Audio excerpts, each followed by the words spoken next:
BJP महासचिव विनोद तावड़े के राजनीतिक भविष्य को लेकर अब आगे क्या होगा।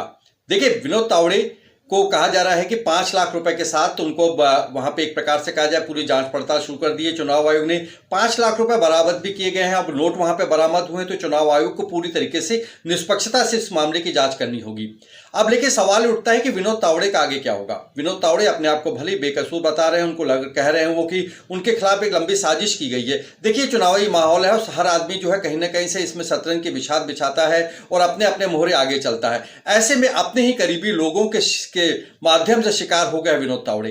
कहा यह जा रहा है कि जो वहां पे विरोधी गुट है और या कहा जाए कि जो कांग्रेस के नेता है, उन्होंने एक लंबी साजिश करके विनोद तावड़े को वहां पे कम से कम विजुअली जो है यह दर्शा दिया कि उनके माध्यम से वहां पे नोट वितरित हुए हैं। अब देखना होगा कि चुनाव आयोग इसमें किस प्रकार से निष्पक्षता से जांच करता है और क्या अपनी एक रिपोर्ट पेश करता है। सबसे पहले सुन लेते हैं कि अपने फेवर में, अपने समर्थन में अपने आप को किस प्रकार से निर्दोष साबित करने की कोशिश कर रहे हैं विनोद तावड़े। वहां पर चुनाव के दिन की जो आचार संहिता होती है कि जो वोटिंग मशीन है उस पर सील कैसे लगना है, सील आखिर में कैसे होना है, ऑब्जेक्शन अगर लेना है तो क्या करना होता है, ऐसी जो 12 बातें बताते हैं वो बताने के लिए पहुंच जाता है।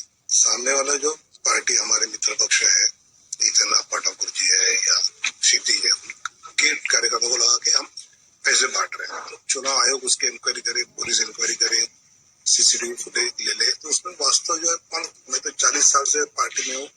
अप्पा ठाकुर मुझे जानते हैं, क्षितिज मुझे जानते हैं, सब पार्टी जानती है। तो जो वास्तव है वो सबको पता है और फिर भी चुनाव आयोग ने निष्पक्ष इंक्वायरी करनी चाहिए।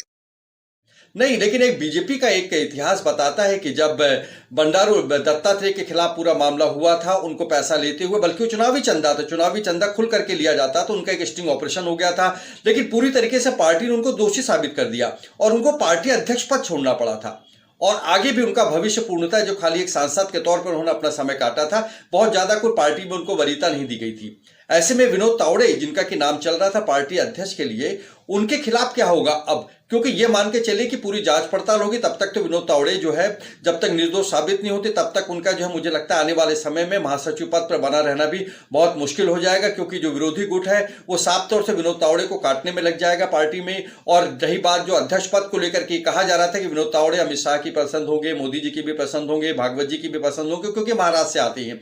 तो हो सकता है संघ और बीजेपी के बड़े अधिकारी मिलकर के, पदाधिकारी मिलकर के विनोद तावड़े को अध्यक्ष पद पर आसीन कर देते। लेकिन अब कम से कम जिस प्रकार से जांच पड़ताल शुरू हुई है, ऐसे विनोद तावड़े का इस बार तो अध्यक्ष बनना बहुत मुश्किल हो जाएगा।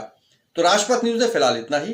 राजपथ न्यूज की जो खबरें आपको अच्छी लगती हैं उन्हें ज्यादा से ज्यादा शेयर करिए। मुझे इजाजत दीजिए, लेकिन आप राजपथ न्यूज जरूर देखते रहिए। नमस्कार।